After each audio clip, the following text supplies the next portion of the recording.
every child with comfort and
యేసుక్రీస్తు నామములో మీ అందరికీ నా హృదయపూర్వక వందనాలు.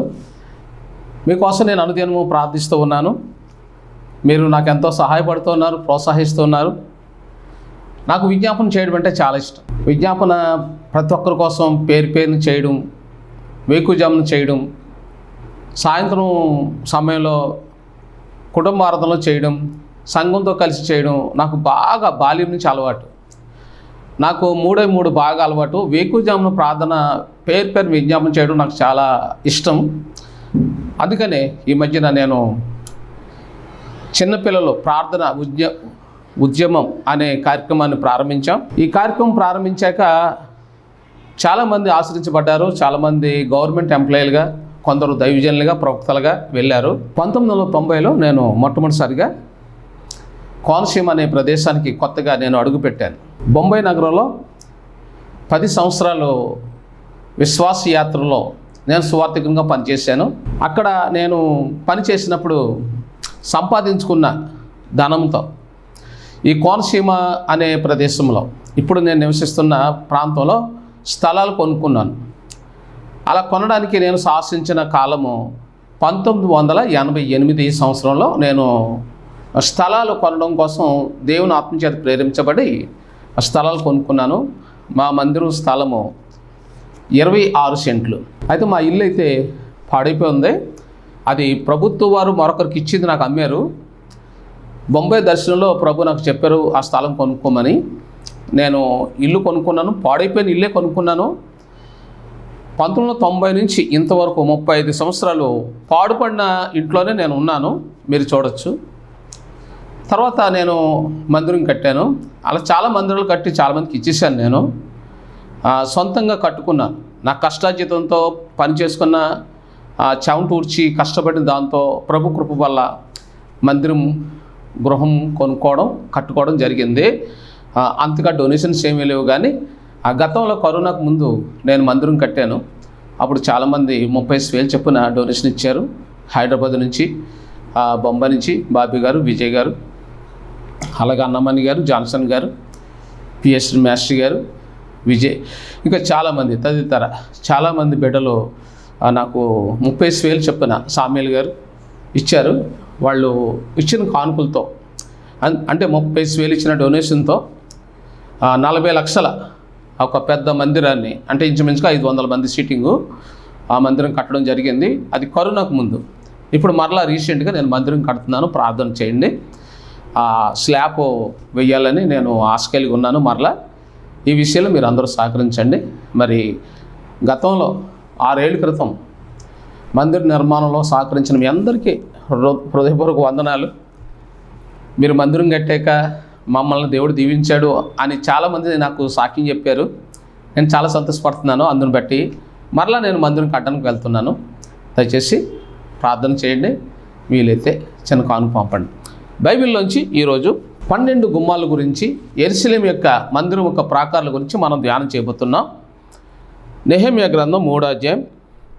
ప్రధాన యాజకుడైన ఎలీషువును అతని సహోదరుడైన యాజకులను లేచి గొర్రెల గుమ్మమును కట్టి ప్రతిష్ఠించి తలుపులు నిలిపిరి. హమ్మయ్య గోపురం వరకును హనవ్యేలు గోపురం వరకును ప్రాకారం కట్టి ప్రతిష్ఠించిరి. ఈ బైబిల్లోని మందిరము కట్టాలని నెహెమ్యాలో దేవుడు ఒక ప్రేరణ పెట్టాడు.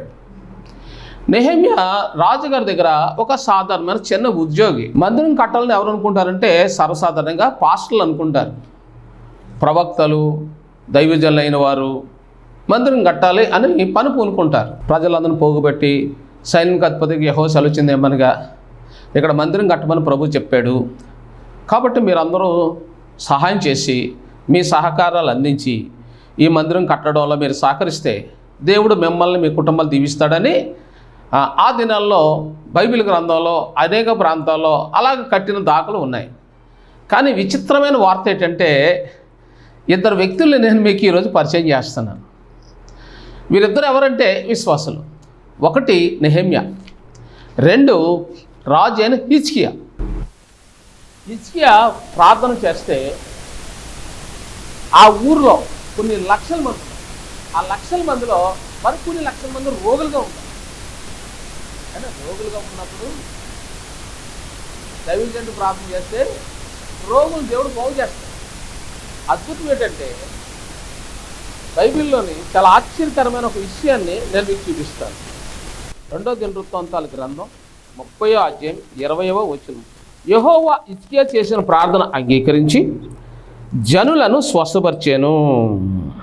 చూడండి, ఇక్కడ ఈ వాక్యంలో ఏమని రాస్తుందంటే 19వ వచనం, పరిశుద్ధ స్థలం యొక్క శుద్ధీకరణ చెప్పున తన్ను పవిత్రపరచుకొనకయే తన పితరుల దేవుడైన యెహోవాను ఆశ్రయింప మనసు నిలుపుకొని ప్రతి వాని నిమిత్తం దయగల యెహోవా ప్రాయశ్చిత్తం చేయునుగాక అని ప్రార్థింపగా యెహోవా హిజ్కియా చేసిన ప్రార్థన అంగీకరించి జనులను స్వస్థపరిచాను. ఇక్కడ ఈ వాక్యము చాలా విచిత్రంగా ఉంది. హిజ్కియా రాజు ఒక విశ్వాసి, అతను దైవజనుడు అయితే కాదు. కానీ ఆయన ప్రార్థన చేస్తే దేవుడు అంగీకరించి లక్షలాది మంది రోగులను దేవుడు స్వస్థపరచడమే. హిజ్కియా తండ్రి పేరు ఆహాజ్. అతను మందిరాన్ని తలుపులు మూసేశాడు, దీపాలు ఆర్పేశాడు. ఇక ప్రార్థనలు చేసే వాళ్ళను పట్టించుకోలేదు. అప్పుడు యాజకులు అనగా పాస్టర్లు ఆ దినాల్లో, అంటే హిజ్కియా తండ్రి కాలంలో సేవకులు ఊరొదిలి కూలి పని చేసుకోవడానికి వెళ్ళిపోయారు. ఇప్పుడు యాజకులు అనేవాళ్ళు, పాస్టర్లు అనేవాళ్ళు నాలాగా వాక్యం చెప్పేవాళ్ళని సేవకులు అంటారు. మేము ప్రార్థన చేస్తే వాక్యం చెబితే మీకు వాక్యం దొరుకుతుంది, ప్రార్థన చేస్తే మీకు స్వస్థ వస్తుంది. ఇప్పుడు స్వస్థపరిచేవాళ్ళు లేరు, ప్రార్థించేవాళ్ళు లేదు. ఎందుకంటే హిజ్కియా తండ్రి విగ్రహార్థకుడుగా మార్చాడు. చిల్లంగి, జ్యోతిష్యం, ఇక అన్యాచారంలోకి వెళ్ళిపోయాడు. సిద్ధాంతపరమైన సిద్ధాంతాలను ఎప్పుడైతే అతను ప్రారంభించాడో, జీవం గల దేవుని ఎప్పుడైతే విడిచిపెట్టాడో దేవుడు అతను మొత్తాడు, చనిపోయాడు. ఇప్పుడు హిజ్కియా రాజు అయ్యాడు. తండ్రి చనిపోయాడు కదా, తండ్రి అన్యాచారాల వల్ల దేవుడు విడిచిపెట్టినందువల్ల అతను ఆయుష్ తగ్గించాడు, అతను మొత్తాడు, చనిపోయాడు, అయిపోయింది. ఇప్పుడు కొడుకు వచ్చాడు. ఇప్పుడు కొడుకు రాజు అయిన తర్వాత ఏం చేయాలి? సింహాసనం కూర్చొని దేశాన్ని పాలించాలి. కానీ ఈయన ఏం చేశాడంటే, ఇతనికి పట్టాభిషేకం ఎప్పుడైతే చేశారో వెంటనే అతను కొరకు నియమించిన సీట్లోకి వెళ్ళి కూర్చోలేదు. ఇతను ఏం చేశాడంటే వెంటనే అతను రాజుగా అభిషేకించబడ్డ తర్వాత పరిశుద్ధ మందిరపు తలుపులు తెరిచాడు. మీ అందరికీ నా కృతజ్ఞతలు, నా కోసం ప్రార్థన చేయండి. మా నాన్నగారు బ్రతుకున్నప్పుడు మిమ్మల్ని పట్టించుకోలేదు. చూడండి, మందిరం బూజులు పెట్టేసింది, మందిరం బేటలేసింది, పాడైపోయింది. దీనికి ఎంత ఖర్చు అవుతుంది ఈ మందిరం బాగు చేయడానికి? అయ్యా ఓ 10 లక్షలు అవుతుంది. సరే, వెంటనే ఖజానా నుంచి 10 లక్షలు ఇవ్వండి. పాస్టర్లకు 10 లక్షలు ఇచ్చారు. వెంటనే మందిరాన్ని బాగు చేయడం మొదలుపెట్టారు. మరమ్మతులు స్టార్ట్ అయ్యాయి. అందులో ఆర్కెస్ట్రా ఉందా? లేదండి, సమకూర్చండి. సౌండ్ ఉందా? లేదు, సమకూర్చండి. అయ్యా మరి మీరు ఏం తింటున్నారు? అయ్యా మీ నాన్నగారు పట్టించుకోలేదు. సేవకులు అంటున్నారు మీ నాన్నగారు పట్టించుకోలేదు కాబట్టి మేము అప్పులు చేసుకొని బ్రతికాం. ఓహో అలాగా, ఎన్ని లక్షలు ఉంటాయి మీకు అప్పు? ఒక 20 లక్షలు. సరే, ఇప్పుడు యాజకులందరిని పిలిచి ఆ 20 లక్షల అప్పులు తీర్చి వాళ్ళకి ఎంత కావాలో అంత దానాన్ని ఇచ్చాడు. ఇప్పుడు యాజకులకి పిల్లలకి చదువుకోవడానికి డబ్బు ఇచ్చాడు, యాజకులకి బట్టలు ఇచ్చాడు, మంచి భోజనం స్పెషలిటీస్, అలాగే వాళ్ళు రుణాలు కూడా తీర్చుకోమని ఒక 10-20 లక్షలు ఇచ్చాడు. అంటే మన భాషలో చెప్పుకోవాలి. అయితే ఈయన ఎప్పుడైతే హిజ్కియా మందిరాన్ని బాగు చేశాడో దేవుడు చూశాడు, సేవకులను పట్టించుకున్నాడు దేవుడు చూశాడు, సేవకుల పిల్లలను పట్టించుకున్నాడు దేవుడు చూశాడు. ఇతను మందిరాన్ని బాగు చేశాడు కాబట్టి, నా సేవకులను ప్రేమించి బలపరిచాడు కాబట్టి నేను ఇతన్ని చేసిన ప్రార్థన నేను వింటానని దేవుడు ఎదురు చూస్తూ ఉన్నాడు. ఆ నేపథ్యంలో హిజ్కియా ఉన్నాడంటే, ప్రభువా మా ఊరిలో చాలామంది షుగర్ చేత, బీపీ చేత, క్యాన్సర్ చేత, ఎయిడ్స్ వ్యాధుల చేత, పలు విధమైన రోగం చేత బాధపడుతున్నారు, వారిని నువ్వు స్వస్థపరచాలి అన్నప్పుడు దేవుడు అంగీకరించుకుంటాడు. ప్రభువా చాలామందికి పిల్లలు లేరు తండ్రి, పేతురు జానికి కుటుంబాల్లో పిల్లలు లేరు, వాళ్ళకి ఒక మగబిడ్డ ఇవ్వండి అన్నప్పుడు దేవుడు అంగీకరించి పేతురు జానకంకి బిడ్డలు ఇచ్చాడు. అనుష ఎగ్జామ్స్ రాస్తుంది, అంటే ఆ ఎగ్జామ్స్లో విజయనిచ్చి ఆమెను గవర్నమెంట్ ఉద్యోగస్తులుగా చెయ్యండి. అమూల్యకి తండ్రి ఒక దైవజనుడితో ఒక మంచి భాగస్వామి వివాహం జరిపించండి, దేవుడు వెంటనే అంగీకరించాడు. పరిమళ కుటుంబాన్ని మీరు అంగీకరించండి. రాకడ కుమార్ తన భర్త లాజర్ని ఇంటికి తీసుకురండి, దేవుడు అంగీకరించాడు. ఇక్కడ చాలామంది రోగులు ఉన్నారు, ఎస్తేరమ్మ కుటుంబంలో నెమ్మది ఇవ్వండి, వాళ్ళు గల్పలో ఉన్నారు, వారి బిడ్డలకు మంచి భవిష్యత్తు ఇవ్వండి, వారికి సొంత గృహం కట్టండి, ఎస్తేరమ్మ జీవితంలో రూతమ్మ జీవితంలో సొంత గృహం ఇవ్వండి, యేసు నామమున అంటే దేవుడు వెంటనే అంగీకరించండి. యజ్రాన్ని ముట్టి స్వస్థపరచండి, దుర్గదేవిని ముట్టి స్వస్థపరచండి, కాంతకుమారి గారిని వారి కుటుంబాన్ని దీవించండి, వారిని స్వస్థపరచండి అని దేవుడు వెంటనే అంగీకరించాడు. బైబిల్ బడి కార్యక్రమాలు ఉన్న వాళ్ళందరినీ స్వస్థపరచండి, దేవుడు వెంటనే అంగీకరించాడు. దేవుని స్తోత్రం కలుగాక. ఇలా పేరు అంటే నా పరిధిలో ఉన్న వాళ్ళ కోసం, కొంతమంది కోసం నేను ప్రార్థించాను, దేవుడు అంగీకరించాడు. ఇప్పుడు సంతానం లేని వాళ్ళకి సంతానం, వివాహం ఆగిపోయింది వాళ్ళ పిల్లలకు వివాహము, రోగులుగా ఉన్న వారికి స్వస్థత, మొత్తం అందరి సమస్య ఒక్క రాత్రి కాడ దేవుడు పరిష్కారం చేశాడు. దేవుని స్తోత్రం కలుగుగా. ఎక్కడైనా ఒక 1000 మంది కోసం మనం ప్రార్థించినప్పుడు కొంతమందికి రిలీజ్ దేవుడు చేస్తాడు, కానీ ఇక్కడ అలా జరగలేదు. తెల్లరేటప్పటికి ఆగిపోయిన వివాహాలు, సంబంధాలు కుదిరిపోయాయి. మంచి దైవజనులతో వివాహాలు. సంతానహీనులకు దేవుడు మీరు ప్రెగ్నెంట్ అయ్యారమ్మా, మీది 2వ నెల, డాక్టర్ గారు అప్పుడు సర్టిఫికేట్ ఇచ్చారు. రోగులు కొన్న వాళ్ళకి స్వస్థత, ఇల్లు లేని వాళ్ళు ఇల్లు కట్టుకుంటున్నారు, సైట్ కొనుక్కున్నారు. దేవుడు అన్ని ధనాన్ని, ఆశీర్వాదాన్ని రిలీజ్ చేసేసాడు. ద్వితీయోపదేశకాండం 28:7-12 వచనాల్లో ఎలాగ ఉంటుంది ఏమనంటే, వారు దేవుడిని యెహోవా మాట శ్రద్ధగా విన్నందువల్ల దేవుడు నీవు చేయి ప్రయత్నం అన్నింటిలో యెహోవా సఫలమగునట్లు ఆశీర్వదించెను అనే మాట రాస్తుంది. అంటే మీరు ఏమైతే అనుకుంటున్నారో అది దేవుడు అనుగ్రహించాడంట. ఎందుకు అనంటే, హిజ్కియా మందిరం మీద దృష్టి పెట్టాడు. మందిరం బాగుండాలి, అందులో ప్రార్థన చేసే దైవజనులు బాగుండాలి అన్న దృక్పథం అతనిలో ఎప్పుడైతే వచ్చిందో, అందును బట్టి అతని ప్రార్థన ద్వారాగా ఊరంతటినీ బాగు చేశాడు. మాటలేటండి, హిజ్కియా కాలంలోనే 70-80 లక్షల మంది ఉంటారు దేవుని ప్రజలు. కానీ ఆ కాలంలో అసలు పాస్టర్ గారు ప్రార్థన చేయాలి. హిజ్కియా కాలంలో యెషయా అనే గొప్ప దైవజనుడు ఉన్నాడు, కానీ యెషయా ప్రార్థనకు జవాబు రాలేదు. ఇక్కడ యెషయా ప్రార్థన చేసినట్లేదు. ఒక విశ్వాసి హిజ్కియా ప్రార్థన దేవుడు విన్నాడు అని రాయబడింది. అలాగే 2వ వ్యక్తి పేరు నెహెమ్యా. ఒక అధికారి దగ్గర, ఒక అన్యుడైన అధికారి ముందు, రాజు దగ్గర ఈయన ఏం చేస్తున్నాడు, గిన్నె అందిస్తున్నాడు. అంటే పానదాయకుడు, ఒక చిన్న ఉద్యోగం. ఇతను తలంపుల్లో యెరూషలేము నగరం మందిరము కాచబడింది, ధ్వంసం చేయబడింది, దాన్ని పునర్నిర్మాణం చెయ్యాలి, దాన్ని కట్టాలి అన్న తలంపు అతనిలో ఎప్పుడైతే కలిగిందో వెంటనే దేవుడు అతను పట్టించుకోవడం మొదలుపెట్టాడు. ఎవరైతే దేవుని మందిరం మీద శ్రద్ధ చూపుతారో, మందిరం కట్టాలి, మందిరం ఏమన్నా కడితే మనం చేతులు చాపుదాం, సహాయం చేద్దాం, తోచినంత సహాయం చేద్దాం అని ఎవరికైతే తలంపు పుడతాదో వెంటనే దేవుడు తలంపులో ఆ కుటుంబంలో కొరతలు ఏంటన్న తలంపులు దేవుడికి పుడతాయి. ఉదాహరణగా మీరు మీ పిల్లలకి పెళ్లి చేయాలనుకుంటున్నారు, అప్పుడు దేవుడికి తలంపుల్లో మీరు పుడతారు, మీ పిల్లలు పుడతారు. ఎందుకంటే నేను మందిరానికి ఒక 20,000 ఇస్తాను, ఒక 50,000 ఇస్తాను అన్న ఆలోచన నీకు వచ్చింది. నీకు ఎప్పుడు తలంపు వచ్చిందో ఇప్పుడు నేను అమూల్యకి వివాహము ఒక గొప్ప దైవజనుడితో నేను వివాహం జరిపిస్తాను అన్న తలంపు దేవుడికి పుడుతుంది. ఇప్పుడు సిఐడి ఆఫీసర్గా లేక ఒక మంచి ఆఫీసర్గా అనుస వెళ్ళాలనుకుంటుంది. అయితే ఇప్పుడు అనుస మందిరం నిర్మాణం కోసం 10,000 పంపింది తన తండ్రిని అడిగి. తన చేతిలో తను పంపుకోవాలి. మందిర నిర్మాణానికి అయ్యా దైవజనులు ఎస్ఎస్ బాబు గారు 10,000 నేను పంపిస్తున్నా నా కోసం ప్రార్థన చేయండి అని చెప్పి 10,000 తనే ఫోన్పేలో పంపింది అనుకోండి. తనే పంపాలి. తల్లి పంపకూడదు, తండ్రి పంపకూడదు, ఎవరి లెక్కలు వాళ్ళే. తను పంపినప్పుడు తన ఎగ్జామ్స్లో విజయం ఇచ్చి ఆ ఉద్యోగాన్ని దేవుడు ఆమెకి ఇస్తాడు. అమూల్య పంపినప్పుడు అమూల్యకి ఒక మంచి భర్తను పంపించడానికి ఆయన దేవుడు కృప చూపుతాడు. ఇప్పుడు ప్రమేలకి కొంచెం అనారోగ్యంగా ఉంది, స్వస్థతను రిలీజ్ చేస్తాడు. తను పంపుకోవాలి, భర్తే పంపుకోవాలి, భార్య పంపుకోవాలి, పిల్లలే పంపుకోవాలి, ఎవరిది వాళ్ళే కానుకలు పంపుకోవాలి. అలా పంపుకున్నప్పుడు దేవుడు ఏం చేస్తాడు, వాళ్ళకి స్వస్థత అనేది ఆశీర్వాదం అనేది రిలీజ్ చేస్తాడు. అంతవరకు దేవుడు బంధించేస్తాడు. ఇక్కడ నెహెమ్యా ఏం చేస్తున్నాడు అని అంటే మొట్టమొదటిసారిగా గొర్రెల ద్వారమును బాగు చేయడం మొదలుపెట్టాడు. గొర్రెల ద్వారము అనగా గొర్రెల ద్వారం గురించి బైబిల్లో చాలా స్పష్టంగా రాస్తుంది.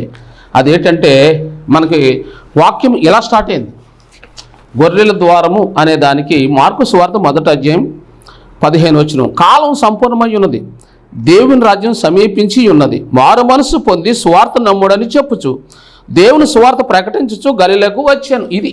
ఇది సువార్త ఇలా స్టార్ట్ అయింది. దేవుని రాజ్యము సమీపించింది అంటే మత్తయి సువార్త 25వ అధ్యాయము 33వ వచనములో నా కుడివైపున ఆస్వాదించబడిన గొర్రెలారా అన్నాడు. అంటే గొర్రెల్ని కుడివైపున ఉన్నవారు అన్నాడు, వారిని నీతిమంతులు అన్నాడు. సువార్త ప్రకటించే వాళ్ళు, ఆస్తుల్ని విడిచిపెట్టిన వాళ్ళు, ఉద్యోగాలు విడిచిపెట్టిన వాళ్ళు, దేవుని కొరకు సమస్తము త్యాగం చేసిన వాళ్ళను నీతిమంతులు అన్నాడు. ఎందుకంటే వాళ్ళు డబ్బు పోగపెట్టలేదు. వాళ్ళకున్న డబ్బు అంతా దీనులకి సహాయం చేశారు, మందిరం కట్టారు, ఎండనక వాననక సువార్త ప్రకటించారు. కాబట్టి వాళ్ళు దేవుడు ఏమంటాడంటే నీతిమంతులు అంటున్నాడు. ఈనాడు నీతిమంతులు ఎవరు అని అంటే ఇక్కడ మందిరము కట్టడానికి గొర్రెల ద్వారము అనేది ఇక్కడ ప్రారంభించబడింది. ద్వారాలు ఎన్ని? 12 ద్వారాలు ఉన్నాయి. పరలోకంలో 12 ద్వారాలు ఉన్నాయి. భూమి మీద యెరూషలేము నగరంలో 12 ద్వారాలు ఉన్నాయి. గోల్డెన్ గేటు అనేది మూయబడి ఉంటుంది. అందులోంచి వెళ్ళాలంటే యేసుప్రభు 2వ రాకడలో అందులోంచి వెళ్తాడు. అడ్డుగా సమాధులు ఉన్నాయి, అవన్నీ తెరవ చేస్తాడు. ఆ సమాధిలో ఉన్న వాళ్ళు బయటకు లేచి దేవుని స్తుతిస్తారు. 1000 పరిపాలన స్టార్ట్ అవుతుంది. అయితే ఇక్కడ 12 ద్వారాల్లో మనం కొన్ని ద్వారాల గురించి మనం ఈరోజు ఆలోచించేద్దాం. మొదటి ద్వారం పేరు గొర్రెల ద్వారము, రెండో ద్వారం పేరు మత్స్యపు ద్వారము, మూడవ ద్వారం పేరు పాత గుమ్మము, 4వ ద్వారం పేరు ఇలాగా మనకి కొన్ని ద్వారాలు ఇక్కడ ఉన్నాయి. నీటి ద్వారము, నీటి బుగ్గ ద్వారము అని వ్రాయబడి ఉన్నాయి. వీటి గురించి మనము క్లుప్తంగా కొన్ని విషయాలు వీలైతే 4 ద్వారాల గురించి మనం ధ్యానం చేద్దాం. ఆ తర్వాత నెక్స్ట్ ద్వారాల గురించి మనం ప్రార్థన చేద్దాం. దాని గురించి మనం తెలుసుకుందాం. మొట్టమొదటి ద్వారం పేరు ఏ ద్వారం? గొర్రెల గుమ్మము. ఇది గొర్రెల ద్వారము. గొర్రెల ద్వారము అని అనగా పరలోకంలోంచి నువ్వు వెళ్ళాలి అంటే మొట్టమొదటి భూలోకంలో స్టేజ్ మీద ప్రసంగాలు కాదు, రోడ్ల మీద ప్రసంగాలు చేయాలి. నేను 45 సంవత్సరాలు 45 ఇయర్స్ రోడ్ల మీద సువార్త చేశాను. మహానగరాల్లో, ఢిల్లీలో, బాంబేలో, గుజరాత్లో, హైదరాబాద్లో, చెన్నైలో, మహాసభల్లో, వేలాది సంఖ్యలో స్టేజీల మీద నేను సువార్త ప్రకటించాను. కానీ ఇప్పటికీ రోడ్డు సెంటర్లో నేను ఎండలో సువార్త ప్రకటిస్తాను. నాకు స్టంట్ పడిన తర్వాత ఎండలోకి వెళ్ళి సువార్త చేయకూడదు అన్నారు డాక్టర్ గారు. నాకు 2 స్టంట్లు పడ్డాయి, హార్ట్ కంప్లైంట్ వచ్చింది. నిజంగా 4 డాక్టర్ చెకప్ చేత నువ్వు చచ్చిపోయావు కానీ ఎలా బ్రతుకున్నావో మాకు అర్థం కావడం లేదు అన్నారు. సర్టిఫికెట్ ఇచ్చారు నాకు. అయితే వాళ్ళు ఏమన్నారంటే గుండె ఆపరేషన్ జరిగాక 6 నెలలు నువ్వు మౌనంగా ఉండాలి అన్నారు. మూడో రోజున నేను మందిరంలోకి వచ్చి ఆరాధన చేశాను. 4వ రోజున కూడా ఆరాధన చేశాను. మూడో రోజు అంటే శనివారం ఆరాధన చేశాను. 4వ రోజు అంటే ఆదివారం ఆరాధన చేశాను, వాక్యం చెప్పాను. ఆ తర్వాత రోడ్డు మీదకి ల్యాండ్లో నిలబడి వాక్యం చెప్పాను. డాక్టర్ గారు ఏదైతే వద్దన్నారో అదే పని నేను వ్యతిరేకంగా చేశాను. దేవుడు నా ఆరోగ్యాన్ని దీవించాడు. నేను భయపడలేదు, మరణానికి భయపడలేదు. చచ్చిపోతే పరలోకం పోదాంలే అనుకున్నాను. ఎందుకంటే నేను గొర్రెల ద్వారంలోంచి వెళ్తున్నాను. సువార్త ప్రకటిస్తున్నానంటే గొర్రెల ద్వారంలోంచి వెళ్తున్నాను. ఆరాధన చేస్తుంటే గొర్రెల ద్వారంలోంచి వెళ్తున్నాను. వాక్యం ఏది చెప్తుందో నేను వింటున్నాను. డాక్టర్లను పక్కన పెట్టాను, సమాజాన్ని పక్కన పెట్టాను. నువ్వు ఎప్పుడైనా గొర్రెల ద్వారంలోంచి వెళ్ళాలి అని అంటే ఫస్ట్ ఇచ్చుకేలాగే నువ్వు మందిరం కట్టడానికి ముందుకు రావాలి. మీ ప్రాంతంలో ఎవరైనా మందిరం కడుతున్నారా కనుక్కోండి. లేదంటే నేను చెప్తాను. నేను కరోనాకు ముందు ఒక మందిరం కట్టినప్పుడు 35,000 ఇచ్చి చాలామంది నాకు సహాయపడ్డారు. వాళ్ళకి వందనాలు. ఇప్పుడు 6 సంవత్సరాలు మరొక మందిరం కడతాను. చాలా మందిరాలు కట్టాను. మీకు పిల్లర్స్ కనపడుతున్నాయి చూడండి. నేను ఇల్లు కట్టుకోలేదు. 35 సంవత్సరాలు పాడుపడిన ఇంట్లో ఉంటున్నాను. నేను నా ఇల్లు పాడైపోయింది, జర్లు పాములు వస్తాయి. నేను ఇల్లు కట్టుకోలేదు. ఆ ఇల్లు బొంబాయిలో నా కష్టాచితం కొనుక్కున్నాను. కానీ ఇల్లు ఇప్పటికీ కట్టుకోలేదు. ప్రభుత్వం కూడా నాకు ఎలాంటి సహకారం చేయలేదు. ప్రభుత్వం నాకు సహకారం చేయదు. ఎందుకంటే నేను ఊరికాని ఊరిలో ఉన్నాను. మా సొంత ఊరు బొంబాయి అనుకోండి, నేను పుట్టింది కాకినాడ. కానీ దానికి దీనికి మధ్యలో వానసీమ వానపిల్లి అనే ప్రదేశంలో ఉన్నాను నేను. అయితే ఈ ప్రదేశంలో నేను పరదేశుకున్నాను కాబట్టి నాకు ఎవరో ప్రభుత్వం సహాయం చేయదు. అందుకనే నా ఇల్లు పాడైపోయింది చూసుకోండి. చాలా భయంకరంగా మా పిల్లలు కానీ నా భార్య కానీ ఉండడానికి నిరాకరిస్తారు. అందులో ఉండరు. వర్షానికి తడిసిపోతూ ఉంటుంటాం మేము. వర్షానికి ఏదో గొడిగేసుకుంటాం ఆ ఇంట్లో. మీరు చూడొచ్చు యథార్థంగా 30 సంవత్సరాలు పాడుపడిన ఇంట్లో, నేను సొంతం కట్టుకున్న ఇంట్లో ఉంటున్నాను. ఇప్పుడు నేను మందిరం కడుతున్నాను. మీలో ఎవరైనా సరే, కాంతలత్ గారు కావచ్చు, పేతురు గారు కావచ్చు, జానకమ్మ గారు కావచ్చు, అమ్మ ప్రమేల, అనుష, సచిన్ గారు, అమూల్య, మరి రాకేష్, మీలో ఎవరైనా సరే, యజ్ఞ గారు మీరైనా సరే, ఎవరైనా సరే, రూతమ్ గారు, ఎస్తరం గారు, విజయబాబు గారు, అన్నమణి గారు, మిమ్మల్ని అందరినీ నేను పేరు పేరున చెప్తున్నాను. మందిరంలో ఎవరైతే సహాయం చేస్తారో వాళ్ళ పేర్లు జీవ గ్రంథంలో వ్రాయబడతాయంట. మీరు గమనించారో లేదో కానీ ఇక్కడ చాలా అద్భుతమైన మాట ఈ 3వ అధ్యాయంలో రాయబడి ఉంది. నెహెమ్యా 3వ అధ్యాయం 12వ వచనం. వారిని ఆనుకొని యెరూషలేములో సగమునకు అధిపతి అయిన అల్లోహేను కుమారుడైన సల్లూమును అతని కుమార్తెలను బాగు చేసిరి. సల్లూము అంటే తండ్రి, అతనికి 3 ఉన్నారా 4 కుమార్తెలు. వాళ్ళు ఏం చేశారంటే ఈ మందిరాన్ని ఒక 100 గజాలు, ఒక 1000 ఫీట్ల దూరంలో ఈ గోడంతా మేము కట్టుకుంటాం, దానికి 5 లక్షలు అవుతుందా 10 లక్షలు అవుతుందా మేము కట్టుకుంటాం అని చెప్పి వాళ్ళు కట్టుకున్నారు. వాళ్ళు ఎప్పుడైతే ఈ సల్లము కుమార్తెలు ఆ మందిరం కట్టారో వెంటనే వాళ్ళకి ఏమొచ్చాయి, ఉద్యోగాలు వచ్చాయి. వాళ్ళకి ఏమొచ్చాయి, వివాహాలు జరిగాయి. ఇలాగ అనుకోవాలి మన కాలాన్ని బట్టి. అయితే వీళ్ళు పేర్లు ఇక్కడ భూమి మీద జీవ గ్రంథంలో రాయబడ్డాయి, పరలోకంలో రాయబడ్డాయి. ఈ భూమి మీద ఏదైనా ఒక ప్రత్యేకమైనది శ్రేష్టమైనది ఉందంటే దట్స్ ఆల్, దేవుని మందిరం ఒకటే. దేవుని మందిరాన్ని మించింది మరొకటి లేదు. మందిరానికి ఎవరైనా సరే వాళ్ళు తమ దశమ భాగాలు ఇచ్చిన, మందిర నిర్మాణంలో ఎవరైనా సరే వారు ఎంత కానుక ఇవ్వబడుతుందో అది పరలోకంలో రాయబడుతుంది.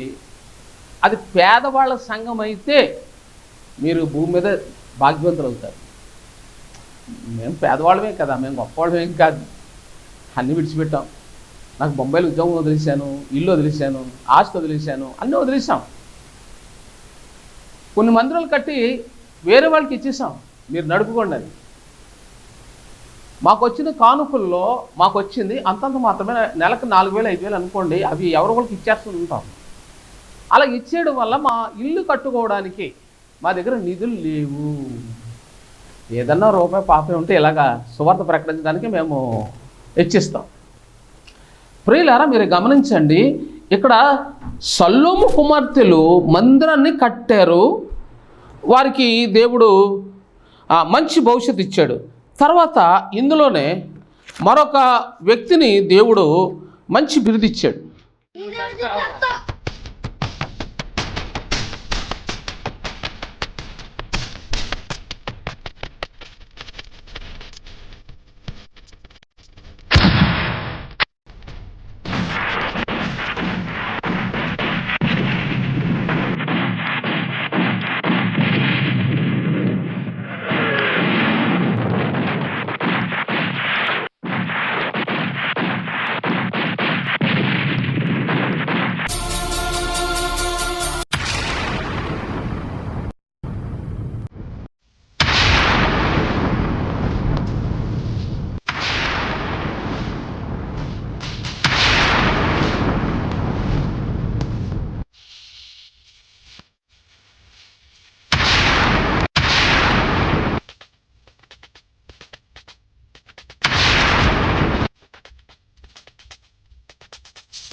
నీలాంటి నామకాద క్రైస్తవులందరికీ బుద్ధి చెప్పడానికి నేను వచ్చాను. నా పేరే తెలుసా?